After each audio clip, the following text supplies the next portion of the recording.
बेटा next topic वही है ना, डिकम्पोजिशन की अलग है, वही है क्या? हाँ, डिकम्पोजिशन है ना।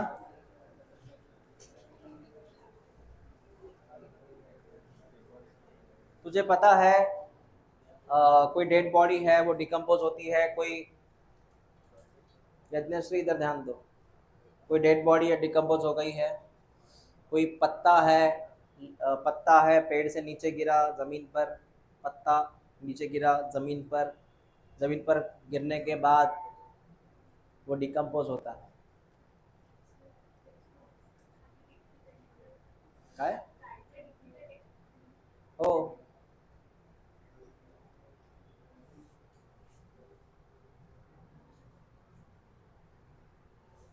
डिकम्पोजिशन आसानी से नहीं होता, स्टेप बाय स्टेप होता है एकदम से। कोई प्लांट से लीफ नीचे गिरा, लीफ नीचे गिरा जमीन पर, डायरेक्टली बैक्टीरिया फंगस ने अटैक किया डिकम्पोज किया, ऐसे नहीं होता। धीरे धीरे धीरे होता है वो स्टेप। उसमें भी अलग अलग प्रकार आते हैं, वही पढ़ना है बेटा। क्या होता है डिकम्पोजिशन में, चर्चा करते हैं उसकी। ब्लर कैसे हुआ?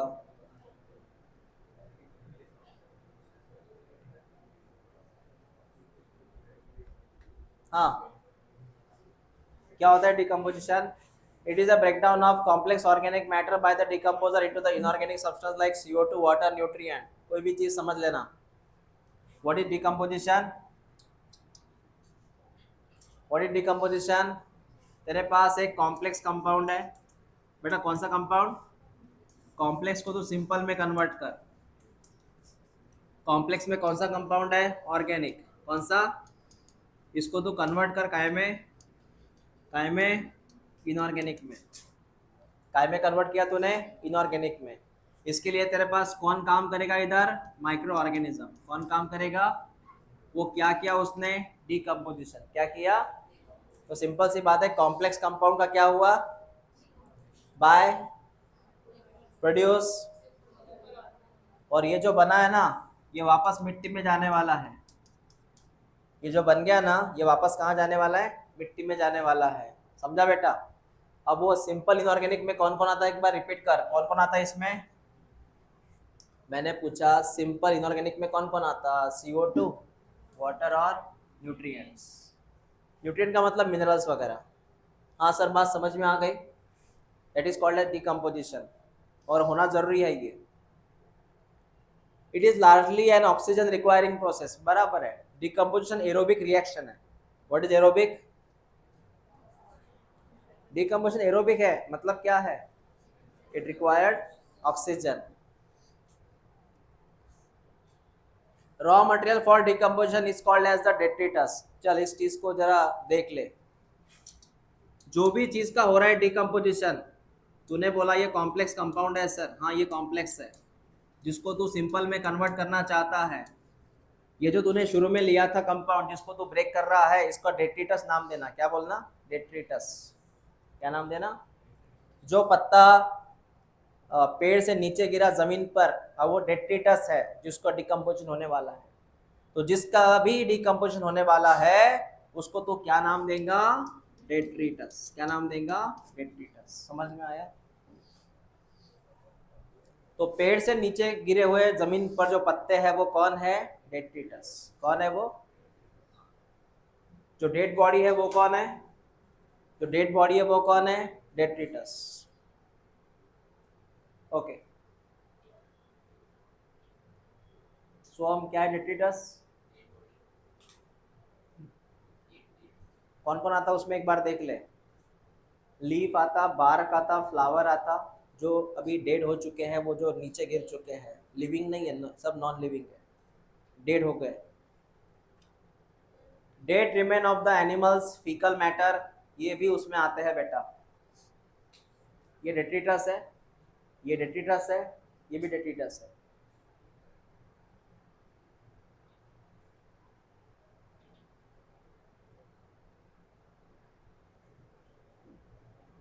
तुमको ये पता है कि अगर कोई फ्लावर पेड़ से नीचे गिरा, या पत्ता, पत्ता या फ्लावर पेड़ से नीचे गिरा, तो मैं क्या करता हूँ पता है? उसको कलेक्ट करता हूँ वहाँ से, और उसको कलेक्ट करके, हाँ, थोड़ा धूप में सुखा देता हूँ उसको, और बाद में मैं उसको क्या करता हूँ, यहाँ पर रखता हूँ। कहीं गमला है, मतलब पॉट है, उसके अंदर रख देता हूँ, या किसी और पेड़ को उसको प्रोवाइड कर देता हूँ। क्यों पता है तुझे? प्लांट से जो फ्लावर नीचे गिरा ना, उसको मैं उठा के उसी पौधे के आजू बाजू में रख देता हूँ। क्यों? उसके रूट्स के नज़दीक रखता हूँ। क्यों? क्योंकि वो फ्लावर उसी पेड़ के नज़दीक रहेगा, तो वहीं पे क्या होगा, डिकम्पोज। वो उसका न्यूट्रिशन कहाँ जाएगा, उसी पेड़ में। समझ में आया? अपने यहाँ पे एक प्रथा है, हम क्या करते, जो फ्लावर रहता ना, इसको हम नदी में फेंकते, तालाब में फेंकते। एक प्रथा है, मैं अपोज नहीं कर रहा हूँ, लेकिन एनवायरमेंटली मैं उसको अपोज करूँगा। तुम पानी को ख़राब कर रहे हो, उससे मछलियाँ को जीवन खराब हो रहा है, फिश का जीवन, मतलब जो एक्वेटिक लाइफ है वो डिस्टर्ब हो रहा है। तो फ्लावर्स को ऐसे नदी में कहीं पर नहीं फेंका जाता है, उससे नदी भी खराब होती है, वहाँ का एक्वेटिक लाइफ खराब होता है, और मिलता कुछ नहीं है। बेहतर ऑप्शन है कि वो किसी और पेड़ के पास डाल दो। समझ में आया? हाँ।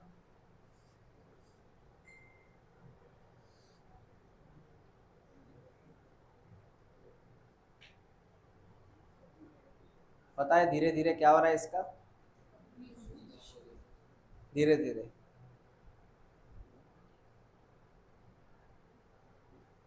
ये कौन है? हाँ। और ये लीफ। क्या कनेक्शन है इन दोनों का, मशरूम लीफ का? मशरूम का लीफ का क्या कनेक्शन है?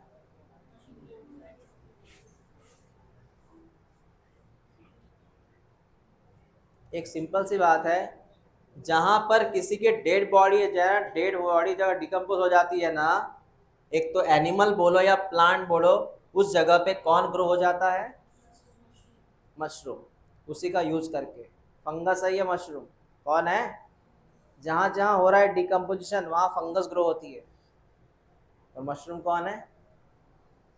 बैक्टीरिया है कि प्लांट है? कौन है मशरूम? फंगस। कहाँ ग्रो होगा फंगस? जहाँ पे क्या हो रहा है, डिकम्पोजिशन। बात समझ में आ गई? ये कनेक्टिविटी इनकी।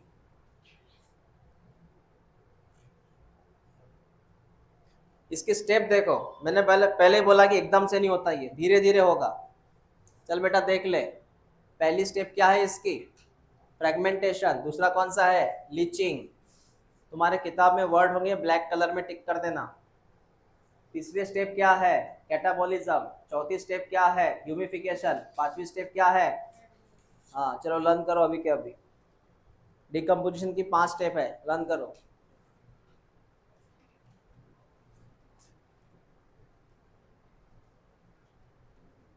चलो अभी के अभी।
सृष्टि रोज आया करो, ये बोर्ड में भी है ना, ये स्टेट बोर्ड में के, ये स्टेट बोर्ड का टॉपिक है और एक नीट के साथ। ओके लन, बताओ पहली स्टेप, दूसरा, तीसरा, चौथा, लास्ट वाला, चल देगा वन बाय वन। फ्रेगमेंटेशन का मतलब होता है सबसे पहले उसके टुकड़े करना, जो भी वहां पे डेट्रिटस है वो। मतलब अब देख यहाँ पे सिंपल सा कंसेप्ट क्या है, जरा इस कंसेप्ट को थोड़ा इमेजिन करना। एक पत्ता है, लीफ, एक पत्ता है, पेड़ पे था, पेड़ से नीचे गिरा, तुरंत नीचे गिरा, अब वो जमीन पे आया, पत्ता जमीन पे आया। जब वो पत्ता जमीन पे आया तब वो पत्ता भी सड़ेगा, तो वो जो पत्ता है उस पत्ते का नाम क्या बोलेगा तू? कहाँ गया? डेट्रिटस। क्या नाम बोलेगा? उस पत्ते का नाम क्या है? और उसके ऊपर सबसे पहले कोई अटैक करेगा तो इस प्रकार के एनिमल अटैक करते हैं। उस पहली बार जो पत्ते को खा रहा है, उस पत्ते को खाने वाले का नाम क्या है? एग्जाम्पल कौन है? समझा तुझे मैंने क्या बोला? तो हाँ, तो पहली स्टेप सुन, पहली स्टेप क्या है सुन। पहली स्टेप ये है कि सर ये पत्ता है, ये पत्ते का नाम है डेट्रिटस, हाँ, और इसके ऊपर पहली स्टेप हो रही है सर, उस पहली स्टेप का नाम क्या है? फ्रेगमेंटेशन। क्या नाम है? उसके लिए कौन से एनिमल यहाँ पे रोल प्ले कर रहे हैं? डेट्रिटिवर्स। यहाँ पे एनिमल कौन से रोल प्ले कर रहे हैं? डेट्रिटिवर्स। जैसे कौन एग्जाम्पल? अर्थवर्म। कौन एग्जाम्पल? अर्थवर्म। क्यों लेटा है? हाँ, हो गया इतना क्लियर? हाँ सर, चल हो गया। दूसरा स्टेप बेटा, सेकंड स्टेप क्या है? लीचिंग। लीचिंग क्या है सुन, लीचिंग क्या है सुन। water soluble inorganic nutrient go down into the soil horizon and the precipitate as the unavailable salt। unavailable salt मतलब सर, मतलब समझ, मतलब देख इधर, दूसरा स्टेप लीचिंग है। जब इसका टुकड़ा हो रहा होता है, ये टूट रहा होता है, क्योंकि इसको तोड़ने के लिए कौन काम कर रहा है? कौन काम कर रहा है? जब ये टूट रहा होता है, इमेजिन कर ये टूट रहा है लीफ, ये जब टूट रहा होता है तो उसी से कुछ चीज़ें जो वाटर सोल्यूबल होती है, मैं सेकंड स्टेप की बात कर रहा था, हाँ सेकंड स्टेप लीचिंग है बेटा। इसमें से जो वाटर सोल्यूबल चीज़ें हैं, वाटर सोल्यूबल चीज़ें हैं, ये सीधी चीज़ें ज़मीन के अंदर चली जाती। वाटर सोल्यूबल केमिकल जो होता है, वाटर सोल्यूबल केमिकल जो होता है वो सीधा कहाँ चला जाता? सॉइल में, और ऐसी जगह जाता कि जहाँ पे वो आपको अवेलेबल नहीं मिलेगा। पता है ज़मीन के अंदर दो तरह के पानी है, एक जो अवेलेबल है, दूसरा जो अवेलेबल नहीं है। समझ में आया? तो मैं यहाँ पे एक चीज़ समझाऊंगा कि वो जो ज़मीन के अंदर गया सर, ये ज़मीन के अंदर जाने वाला जो केमिकल है बेटा, याद रखना, ज़मीन के अंदर जाने वाला जो केमिकल है, ये वाटर सोल्यूबल केमिकल है, ज़मीन के भीतर चला गया और वहाँ वो एज अ सॉल्ट रह गया। क्या रह गया? सॉल्ट। बता, रिपीट कर। लीफ से क्या निकले? लीफ का क्या हो रहा है? लीचिंग। उसमें क्या हो रहा है? कहाँ जा रहा है? और वहाँ पे रह रहे हैं कौन से फॉर्म में? अनअवेलेबल सॉल्ट के फॉर्म में। कौन से फॉर्म में? What is unavailable salt?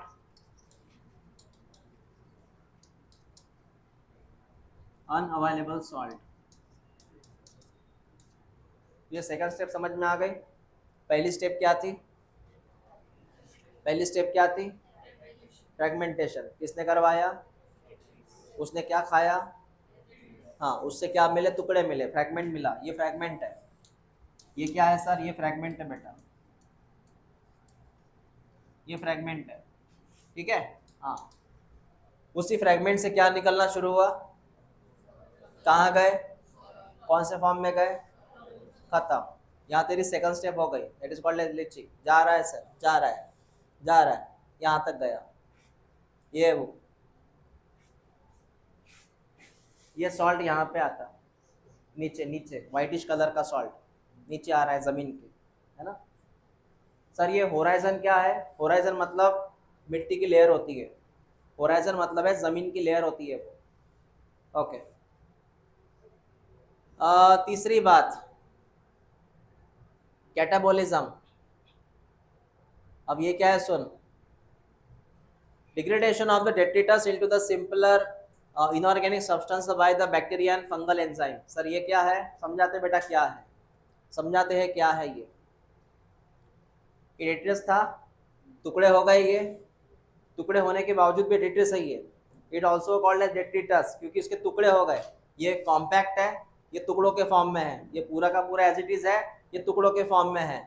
इसका नाम भी वही है जो इसका नाम था, सिर्फ इतना है कि ये कंप्लीट है, ये टुकड़ों में है। ये भी कौन है? डेट्रिटस। तो थर्ड स्टेप ये होती है। थर्ड स्टेप क्या है सर? थर्ड स्टेप कैटाबॉलिज्म है। कौन सी स्टेप है? उसके लिए यहाँ पे दो जन काम कर रहे हैं। दो जन सर कौन? एक का नाम क्या है? फंगस। दूसरे का नाम क्या है? बैक्टीरिया। एक का नाम क्या है? फंगस, सेकंड का नाम क्या है? बैक्टीरिया। तीसरी स्टेप फॉलो हो रही है। सर क्या होगा बेटा? इससे बनेगा सिंपलर इनऑर्गेनिक सब्सटेंसेस। क्या बनेगा? Simpler inorganic substances. क्या बनेगा? Simpler inorganic substance. समझा इतना क्या था? हाँ लिख लो पहले इतना, पढ़ने से नहीं आएगा, वो डायग्राम बनाने से आएगा बेटा।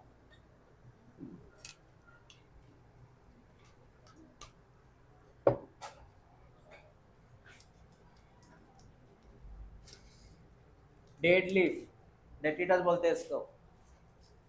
ये कुछ भी हो सकता है। पहली स्टेप कौन सी थी? दूसरी? तीसरी? कैटाबोलिज्म। क्या लक्षण है?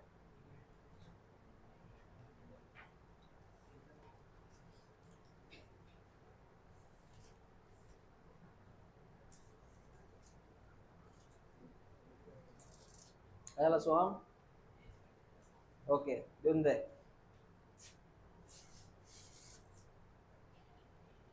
तूने ये क्यों नहीं रहा रजिस्टर? भूल गया?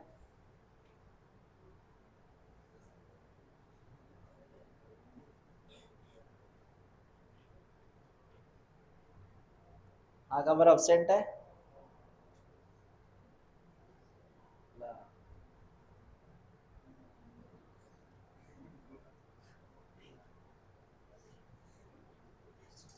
नाव forget, Asmit Asmit. Carbon option, carbon absent होता ना? हाँ।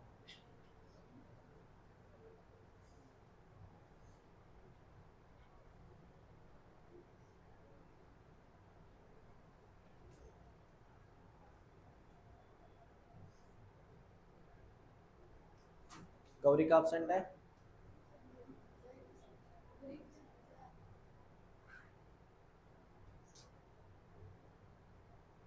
ये पीछे के सब क्यों absent है? ये आगे तो इधर है।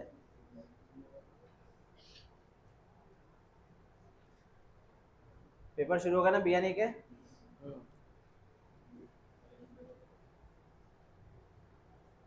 चल बेटा हो गया लिखना? बता रहा हूँ कुछ डाले।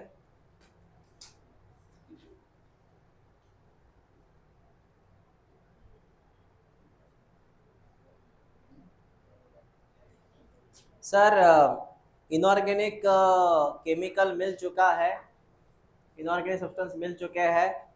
3 स्टेप फॉलो हो चुकी है, 2 बाकी है सर अभी। दोनों की बात करेंगे बेटा, दोनों की बात करेंगे। हो गया लिखना तुम्हारा? चल लीचिंग के बाद बात करते हैं। लीचिंग के बाद है कैटाबॉलिज्म। कैटाबॉलिज्म तोड़ना, you know that what is catabolism? तोड़ना, ब्रेक करना। चल नेक्स्ट स्टेप क्या है सुन अभी। एक चीज याद रखना, catabolism perform by bacteria fungus, perform by, और fragmentation perform by earthworm, fragmentation perform by. और लीचिंग का मतलब क्या बोला मैंने? Percolation. What is percolation? Percolate, मिट्टी के ऊपर का जो केमिकल है कहाँ जाने वाला है, जमीन के भीतर, परकोलेशन बोलते हैं, लीचिंग। चल नेक्स्ट, ह्यूमिफिकेशन। पहले ये क्या बोल रहे हैं देख लो।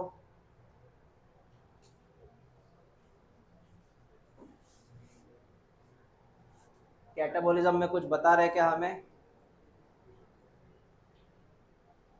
एक चीज याद रखना, ये तीनों स्टेप साथ में होती है, याद रखो, आईएमपी करो इसको। ये तीनों स्टेप साथ में हो रही है, साइमल्टेनियसली हो रही है। पहली स्टेप फ्रेगमेंटेशन, कैटाबोलिज्म, लीचिंग, ये तीनों साथ में हो रहा है साइमल्टेनियसली। एक्चुअली एनसीईआरटी में है वो वर्ड लिखा हुआ, ये तीनों साथ में हो रहा है सर। ठीक कर लिया? चलो नेक्स्ट, ह्यूमिफिकेशन। सर ये क्या है?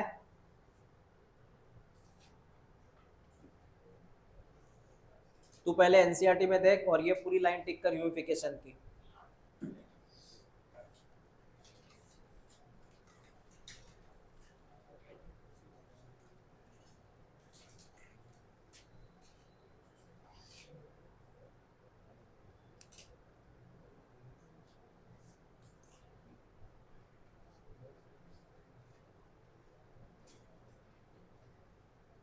सुनो अभी,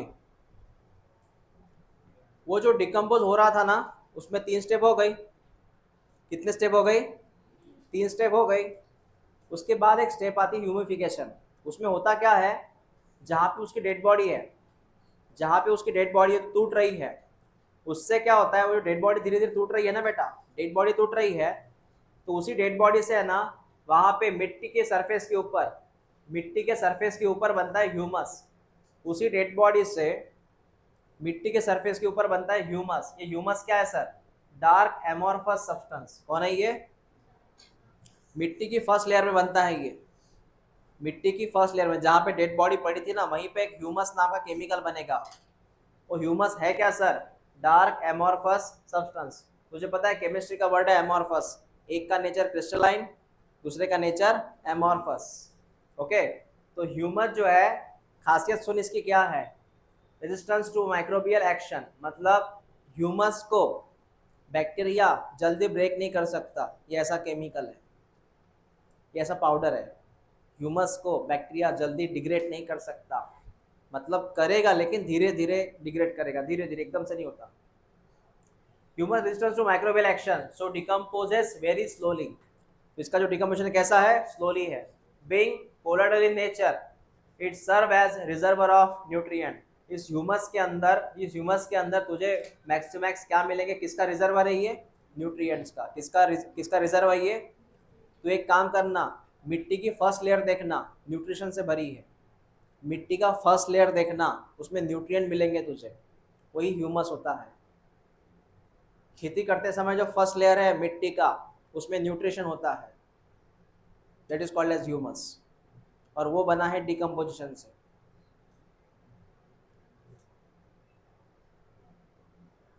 ये तूने टिक किया? बता, ह्यूमस जो है वो डार्क क्या है? एमोर्फस पाउडर होगा, हाँ, या कोई केमिकल होगा, कोई सब्सटेंस होगा। वो किससे अगेंस्ट में, उसका क्या बैकग्राउंड जल्दी होता है क्या? ब्रेकडाउन होता है, लेकिन कैसे होगा? स्लोली स्लोली होता है। ठीक है, मिट्टी की फर्स्ट लेयर होती है ये ह्यूमस। उसके अंदर क्या रिजर्व होता है बेटा? It is a reservoir of, reservoir of, reservoir of nutrient. याद रखना, ये इंट्रोडक्शन है, पीवाई क्यू है ये नेक्स्ट स्टेप था 4th नंबर का, ह्यूमस। एंड लास्ट देख ले, एक मिनट, ये खेत है बेटा, ये खेत है या कोई भी प्लांट है, प्लांट के नीचे वाला सरफेस जो रहता है वो ह्यूमस होता है। प्लांट के नीचे वाला सरफेस मिट्टी का ह्यूमस है ये। ओके सर, तो लास्ट स्टेप क्या है? Last step mineralization. It is the release of inorganic nutrient due to the degradation of the humus by the some microbes.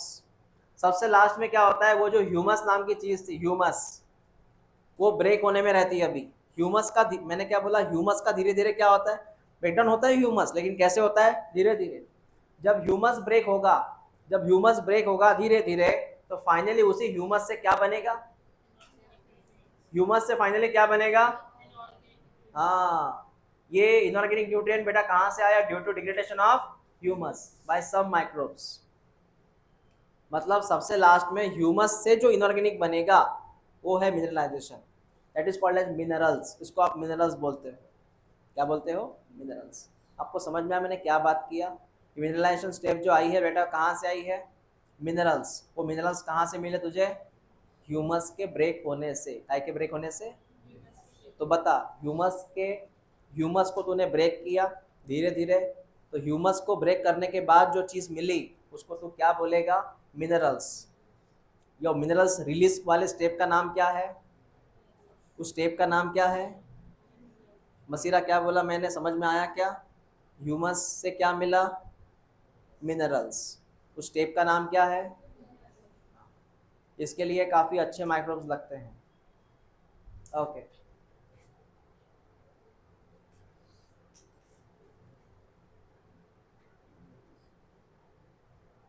ये तुम्हारी किताब की डायग्राम है, एनसीईआरटी में डायग्राम होगी, एक बार देख लो तो मुझे क्या समझ में आ रहा है इसमें। एक बार देख लो क्या समझ में आ रहा है।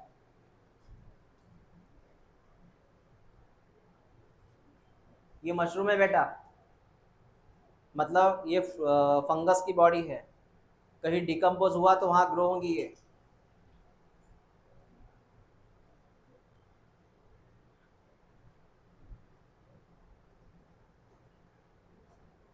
पढ़ो ठंडे दिमाग से।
समझ लगा अभी ना?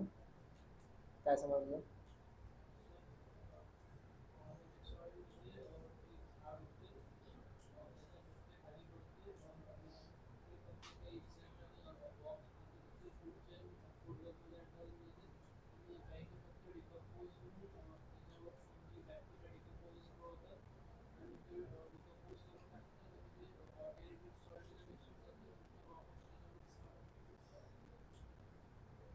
ओके, आपको समझ में आया क्या था ये?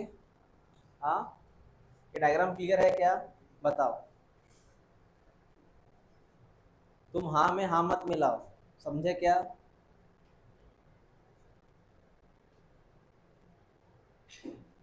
क्या सर यहाँ से क्वेश्चन आते हैं?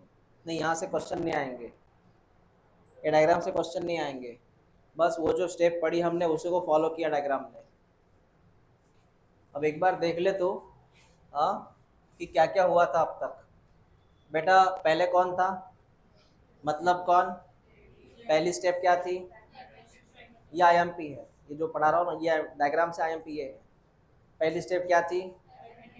कौन सा एनिमल था? एग्जाम्पल क्या है? अर्थवर्म। अर्थवर्म के अलावा कोई है जो लीफ खाता है मरे हुए? कोई है अर्थवर्म के अलावा? जैसे ग्रास ऑफर भी खा उसको खा सकता है। हाँ, उसके बाद उसके टुकड़े हो गए, क्या हो गए, फ्रैगमेंटेशन, फ्रैगमेंट हुआ ना। ये भी कौन है, डेट्रिटस। ये जब हो रहा होता है टुकड़े, तब उसमें से क्या वाटर सोल्यूबल केमिकल कहाँ चले गए, कौन से फॉर्म में, हाँ। उसके बाद में डेट्रिटस जो होता है उसके ऊपर कौन अटैक करेगा, हाँ। थर्ड स्टेप कौन सी थी, कैटाबोलिज्म। उससे क्या मिला, सिंपल इनऑर्गेनिक सब्सटेंस। उसमें और एक चीज होगी बेटा, ये जो डेट्रिटस है ना, इसी से नंबर 4 होगा, इससे होगा नंबर 4, इसको ह्यूमिफिकेशन, क्या है, और उसी से बनेगा वहां पे ह्यूमस। क्या बनेगा, ह्यूमस। क्या बनेगा, लेकिन ये स्टेप बाद में होती है, थोड़ी देर बाद होती है। पता है तुझे पहली 3 स्टेप जल्दी होती थी, एक साथ होती, पहली 3 स्टेप कौन सी, पता है तुझे, पहली 3 स्टेप थोड़ी बाद में होती है, ह्यूमस वाली स्टेप। और ह्यूमस जो होता है उसके बाद आता है नंबर 4 वाली स्टेप, कौन सी, नंबर 4 वाली, नहीं 5 नंबर 5 स्टेप। नंबर 5 क्या थी, और सबसे लास्ट तुझे ह्यूमस के अंदर से क्या मिलेंगे, मिनरल्स। क्या मिलेंगे, मिनरल्स। हो गया फाइनल। बता नंबर 4 कौन है और नंबर 5 कौन है, मिनरल्स मिल गए। और मिनरल्स जो है वो इनऑर्गेनिक केमिस्ट्री में आते हैं। ओके, हाँ सर ये बात समझ में आ गई, क्या लिखा आपने, तो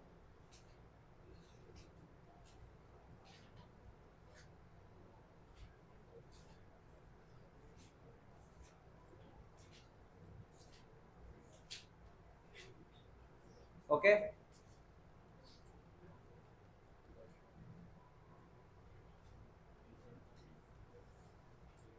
चलो नेक्स्ट। सर यहाँ पे ये डायग्राम आईएमपी नहीं है बेटा। कौन कौन से फैक्टर डिकम्पोजिशन के लिए कारण है, बता जरा, कौन से फैक्टर इसके लिए कारण है। सुन, केमिकल कंपोजिशन ऑफ डेट्रिटस, मतलब ये डेड बॉडी, डेड बॉडी कैसे बनी है उसके हिसाब से स्पीड डिसाइड होती है कि ये डिकम्पोज होगा कि नहीं होगा। जैसे मैंने बोला पॉलीथिलीन बैग, पॉलीथीन डिकम्पोज नहीं होता कभी वो, तो डिपेंड करता है कि क्या डिकम्पोज होने जा रहा है, उसमें केमिकल कौन सा है। जैसे एग्जांपल, अगर तुम्हारे प्लांट में लिग्निन है और काइटिन है, काइटिन अलग रहता है चीज, बेटा केमिकल कौन सा है, पौधे में क्या है, या डेड बॉडी में क्या है, डेड बॉडी में क्या है, प्लस कौन है, तो डिकम्पोजिशन धीरे धीरे होगा, क्योंकि इसको तोड़ना थोड़ा मुश्किल है। डिकम्पोजिशन कैसे होगा, धीरे धीरे होगा। दूसरी बात, अगर तुझे डिकम्पोजिशन क्विक चाहिए, क्विक, तो तेरे केमिकल में, तेरे डेड बॉडी में क्या ज़्यादा होना चाहिए, प्लस क्या होना चाहिए, उससे एकदम फास्ट होगा डिकम्पोजिशन। समझ में आया। दो कौन से केमिकल है जिसके वजह से डिकम्पोजिशन स्लो हो रहा है, या आईएमपी है बेटा, या आईएमपी। हाँ, कौन से दो केमिकल है जिससे फास्ट होगा, एकदम फास्ट होगा। समझा तुझे, हाँ। उसके बाद सुन, क्लाइमेटिक फैक्टर में कौन कौन असर करता है डिकम्पोजिशन, ऑब्वियसली क्लाइमेट फैक्टर जरूरी है। अपन कहाँ रह रहे हैं, ट्रॉपिकल वाले एरिया में, कहाँ रह रहे हैं अपन, और यूरोप वाला एरिया कहाँ पे आता है, टेम्परेट, काय में, बता कहाँ पे डिकम्पोजिशन जल्दी होगा, उधर कि इधर, अपने एरिया में ज्यादा डिकम्पोजिशन है कि यूरोप में ज्यादा है, बेटा यूरोप में क्या होती है, ठंड होती है, टेम्परेचर बराबर नहीं होता है, हाँ, सोलर सिस्टम बराबर काम नहीं करते उधर, इधर धूप ही धूप ज़्यादा है, टेम्परेचर अच्छा खासा है, एंजाइम को एक्टिव रखने के लिए टेम्परेचर अच्छा है अपने यहाँ पे, 30 से 40 डिग्री टेम्परेचर, मतलब फंगस बहुत बढ़िया काम करती है इस टेम्परेचर पे। तुझे पता है डिकम्पोजिशन लिए क्या जरूरी है, फॉर डिकम्पोजिशन माइक्रो ये चाहिए, एंजाइम चाहिए, क्या चाहिए, फॉर डिकम्पोजिशन क्या चाहिए, एंजाइम। और एंजाइम कौन से टेम्परेचर पे अच्छा काम करता है, 30 से 40, कहाँ, 30 से 40 बढ़िया काम करता है। ओके सर, तो टेम्परेचर कैसा होना चाहिए, एटमॉस्फेयर कैसा चाहिए, वार्म प्लस मॉइस्ट एनवायरनमेंट, उससे क्या होगा, डिकम्पोजिशन जल्दी होगा। प्लस अगर लो टेम्परेचर रहता है, क्या रहता है, लो टेम्परेचर और एनारोबिक कंडीशन, कौन सी कंडीशन, मतलब विदाउट, तो वहां पे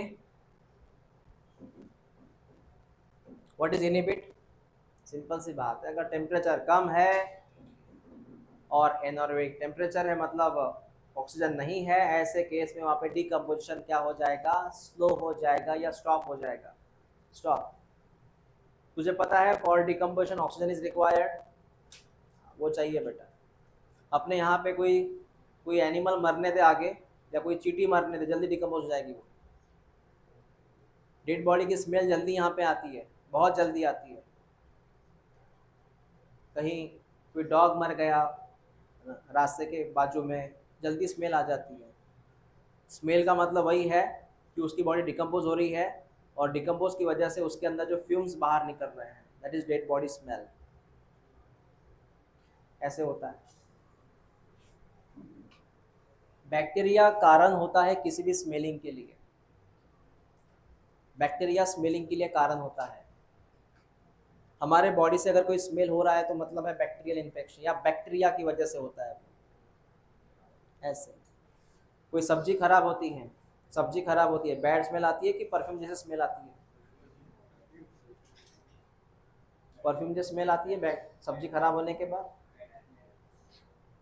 परफ्यूम में इतना खराब स्मेल होता है? कौन सा परफ्यूम है? फॉग? समझा तुझे क्या था ये? गिरी समझ लगा काय है? तो बता, स्लो कब होगा डिकम्पोजिशन? हाँ, और टेम्परेचर में? ओके बेटा, तुझे इतना समझ में आया? वेळ नहीं थी आणखी 15 मिनट टाइम है बेटा।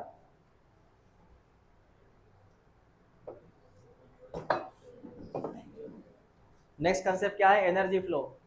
एनर्जी फ्लो ये सिंपल है, बस पढ़ते रहो इसको। अभी वो क्वेश्चन आईएमपी है डिकम्पोजिशन का, वहाँ से क्वेश्चन ज़्यादा बनते हैं, याद रख तू, वहाँ से क्वेश्चन ज़्यादा बनते हैं। चलो सर, टॉपिक का नाम है सर एनर्जी फ्लो। बेटा सुन ले यहाँ पे कहानी क्या है। तुझे पता है एनर्जी का सबसे बढ़िया सोर्स कौन सा है?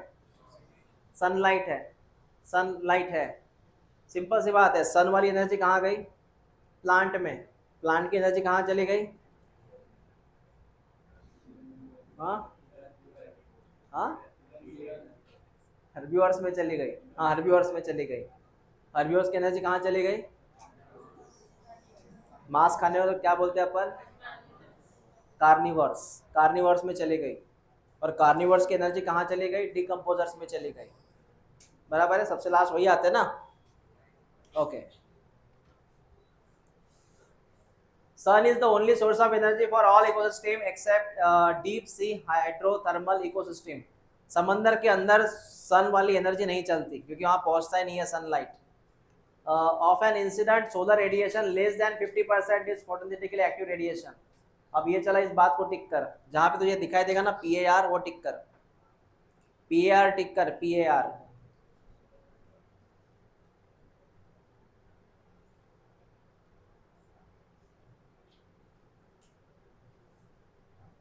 अब ये कहानी सुन। अर्थ के ऊपर 100% सनलाइट आता है, अर्थ के ऊपर 100% सनलाइट आता है, उस 100% का यूज नहीं होता। अर्थ के ऊपर कितना परसेंट सनलाइट आया? 100%। 100% में से सिर्फ 50% के भी नीचे सनलाइट हम यूज करते हैं। और जो भी हम सनलाइट यूज करते हैं, हम मतलब पौधा, पौधा जिस सनलाइट का यूज करता है उस लाइट का नाम होता है PAR। क्या बोलते हैं उसको? उसको बाकी लाइट से कोई मतलब नहीं है, उसको cosmic radiation, UV light, infra radiation से कोई मतलब नहीं है, उसको सिर्फ एक ही लाइट चाहिए। कौन सा? PAR। What is PAR? जो सनलाइट PS के लिए हेल्प करे। What is PS? फोटोसिंथेसिस। समझ में आया? और इसका एक्चुअल नाम होता है विबग्योर। What is VIBGYOR? पता है विबग्योर? उसको विजिबल लाइट बोलते हैं ना बेटा, विबग्योर। कितने कलर है विबग्योर में? 7 कलर है, उसी का नाम विजिबल लाइट है, वही काम का है। तो ये लाइट 50% के नीचे उसका काम करता है, मतलब उसको 100% की जरूरत नहीं, लेस देन 50% की जरूरत है उसको।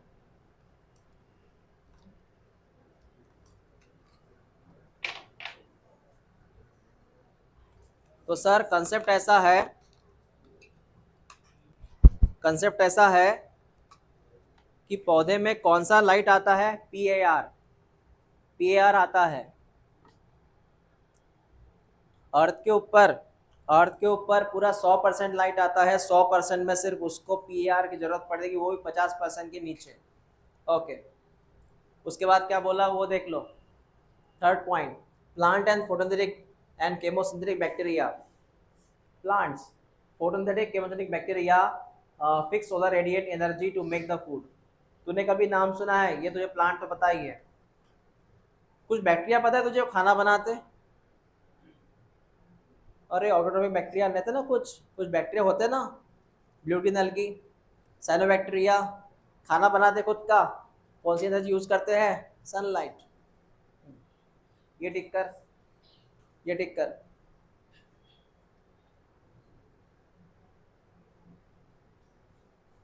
अब मेरी बात सुन, अर्थ के ऊपर लाइट आया 100%, अर्थ के ऊपर लाइट आया 100%, उसमें से 50% लाइट पीएआर है, वो प्लांट के ऊपर आया, लेकिन उसमें से कितना लाइट प्लांट ने रिसीव किया? प्लांट के ऊपर 50% लाइट आया पीएआर का, प्लांट के ऊपर लाइट कितना आया? 50% पीएआर का, उसमें से उसने यूज कितना किया? बेटा समझ में आया मैंने क्या बोला? मतलब एक्चुअल में प्लांट कितना लाइट कैप्चर करेगा? वो भी पीएआर का, बाकी लाइट वो कैप्चर नहीं करता। तुझे बात समझ में आ गई क्या? क्या था ये कंसेप्ट? समीक्षा समझ लगा? Ecosystem obey the second law of thermodynamics. They need a constant supply of energy to synthesize the molecule and it help to counteract the entropy. Entropy का मतलब है डिस्टर्बेंस। सर जरा ये मीनिंग समझाओ पहले बेटा। ये तू बता कि सेकंड लॉ क्या है? मुझे नहीं पता सेकंड लॉ क्या है थर्मोडायनेमिक्स का। तुम्हारा हो गया क्या टॉपिक है सेकंड लॉ?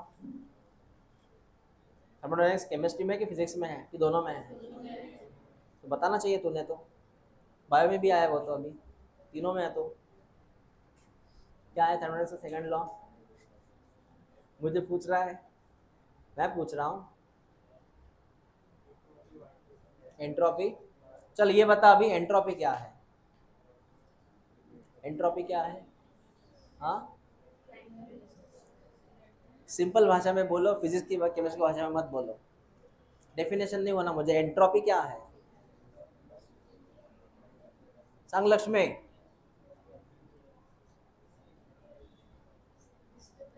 डिस्टर्बेंस।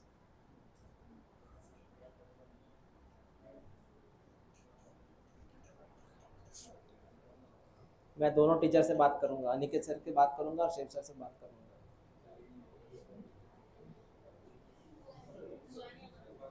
एंट्रोपी नहीं हुआ तुम्हारा? ये एंट्रोपी कहाँ है? फिजिक्स में केमिस्ट्री में? फिजिक्स में है, केमिस्ट्री में है ना बेटा? हाँ, एंट्रोपी एनर्जी लेवल होती है वो जो डिस्टर्ब होती रहती है, up and down up and down, unstable बोलते हैं उसको।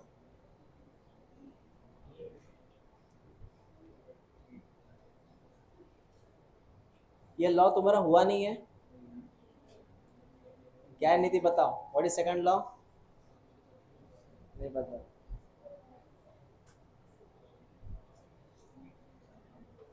तुम एक काम करो, तुमको मैं एक चांस देता हूँ, कल पढ़ के आना सेकंड लॉ क्या है थर्मोडायनेमिक्स का, ठीक है?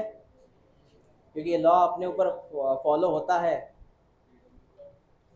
ये लॉ है इसलिए ये सनलाइट और प्लांट खाना बना सकता है, सनलाइट से प्लांट खाना बना सकता है, ये लॉ की वजह से। और ये लॉ की वजह से ये एनर्जी सप्लाई होती रहती है, कंटिन्यू फॉर्म में ट्रांसफर होती रहती है। ओके, सर ने टाइम चेंज किया तुम्हारा कि वही है अभी? तुम्हारे कॉलेज की वजह से टाइम चेंज हुआ कि वही है?